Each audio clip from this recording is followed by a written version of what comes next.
මේ වීඩියෝ එක බලන ඔයා දැනට ජොබ් එකක් රැකියාවක් කරන කෙනෙක් වෙන්න පුළුවන්. එහෙම නැත්නම් ඔයාගේම බිස්නස් එකක් කරන කෙනෙක් වෙන්න පුළුවන්. එහෙමත් නැත්නම් ඔයා දැනටමත් ඉගෙන ගන්නවා වෙන්න පුළුවන්. එහෙමත් නැත්නම් ඔයා රැකියාවක් නැති කෙනෙක් වෙන්න පුළුවන්. ඉතින් අපි හැමෝම බොහොමයක් අය මුදල් ආයෝජනය කරන්න විදි හොයනවා. මොකද අපිට ජීවත් වෙන්න මුදල් අවශ්‍යයි. ඉතින් මුදල් ආයෝජනය කරන්න විවිධ ක්‍රම තියෙනවනේ. ඔබ දැනටමත් දන්නවා වෙන්න පුළුවන්. ඉතින් මේ කිහිපයක් තමයි බැංකු තැන්පතු. ඉතින් බැංකු තැන්පතු ආකාර දෙකකට වෙන්න පුළුවන්. සාමාන්‍ය තැන්පතු සහ ස්ථාවර තැන්පතු විදිහට. ඊට පස්සේ සමහර පුද්ගලයන් බැඳුම් කරවල ආයෝජනය කරනවා. ඊට සමහර පුද්ගලයන් සල්ලි ණයට දීම සිද්ධ කරනවා. ඒ වගේම අද අපි කතා කරන එක තමයි ස්ටොක් මාකට් එහෙම නැත්නම් කොටස් වෙළඳපොලේ කොහොමද මුදල් ආයෝජනය කරන්නේ කියන එක. ඉතින් අපි කොටස් වෙළඳපොලේ ඉතිහාසය ගැන කතා කරනවා නම් අපිට යන්න වෙනවා 17 වෙනි සතවර්ෂය තරම් ඈතකට. 17 වෙනි සතවර්ෂයේදී ඩච් ඊස්ට් ඉන්දියා කියන කම්පැනි එක ඒගොල්ලන්ගේ බිස්නස් එක ලෝකේ පුරා ව්‍යාප්ත කරන්න සිතනවා. එහෙදී ඔවුන්ට තේරෙනවා ඒගොල්ලන්ගේ සතුව තියෙන මුදල් ප්‍රමාණය මේ සඳහා ප්‍රමාණවත් නැහැ කියලා.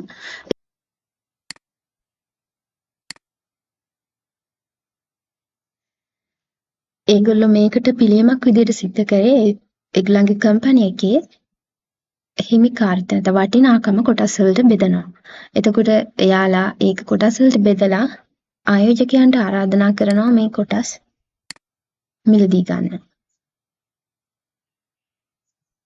ආයෝජකයා ඇවිල්ලා මේ කොටස් මිලදී ගත්තට පස්සේ ඒගොල්ලන්ට මුදල් ප්‍රමාණයක් එකතු වෙනවා. එතකොට ඒගොල්ලෝ මේ මුදල් පාවිච්චි කරලා ඒගොල්ලන්ගේ බිස්නස් එක ලෝකෙ පුරා ව්‍යාප්ත කරනවා. එතකොට ආයෝජකයෝ එම කොටස් ළඟ තබා ගැනීම වෙනුවෙන් කම්පැනි එක ලාභයක් ඉපයුවොත් ඒ ලාභය ආයෝජකයන් අතර බෙදා දීමද සිදු කරනවා. ඉතින් මේ ඩච් ඊස්ට් ඉන්දියා කියන කම්පැනි එකට තනිව කරගන්න බැරි වෙන බිස්නස් එක ඒගොල්ලන්ගේ ආයෝජකය හරහා ඒගොල්ලන්ට ඒක සිද්ධ කරගන්න ලැබෙනවා. ඉතින් සාමාන්‍යයෙන් කොටස් වෙළඳපොලක් තුල සිද්ධ වෙන්නේ මේ තමයි. ලංකාවේ කොටස් වෙළඳපොලට කියන්නේ කොළඹ ස්ටොක් එක්ස්චේන්ජ් කියලා. කොළඹ කොටස් වෙළඳපොලේ කම්පැනිස් 200කට අධික ප්‍රමාණයක් තියෙනවා. ඉතින් ආයෝජකයන්ට ඇවිල්ලා මේ ඕනෑම කම්පැනි එකක ආයෝජනය කරන්න පුළුවන්. ඔබට ආයෝජකයෙක් වෙන්න අවශ්‍ය නම් ඔබට ඒ සඳහා තිබිය යුතු මූලිකම දේ තමයි ඔබ අවුරුදු 18ට වැඩි කෙනෙක් වෙන්න ඕන. ගැහැණු පිරිමි දෙපාර්ශ්වයටම ආයෝජකයන් බවට පත් වෙන්න පුළුවන්. ඉතින් මේ සඳහා අපිට විශේෂ උපකරණ එහෙම අවශ්‍ය වෙන්නේ නැහැ. ඔබ අතේ තියෙන ස්මාර්ට් ජංගම දුරකථනයෙන් මේ සඳහා අවශ්‍ය ඇප්ස් තියෙනවා. ඒව හරහා ඔබට ආයෝජකෙක් බවට පත් වෙන්න පුළුවන්.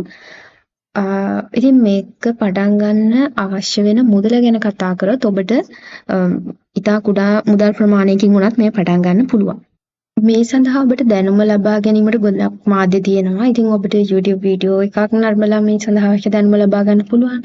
ආටිකල්ස් කියවලා එහෙම නැත්නම් ස්ටොක් ඇඩ්වයිසර්ස්ලා හරහා ඔයගලන්ට ආයෝජකෙක් බවට පත් වෙන්නේ කොහොමද සහ ආයෝජනය කරන්නේ කොහොමද කියන එක ගැන දැනුම ලබා ගන්න පුළුවන්. ඉතින් ඔබ අවුරුදු 18ට වැඩි ලංකාව තුල ජීවත් වෙන කෙනෙක් නම් ඔබට ආයෝජනය පටන් ගැනීමට පෙර ඔබ CDS ගිණුමක් ඕපන් කරන්න ඕන. ඉතින් ඔබ ආයෝජනය කිරීමට කැමති නම් ඔබ ආයෝජනය පටන් ගන්නට පෙර CDS ගිණුමක් ඕපන් කරන්න ඕන.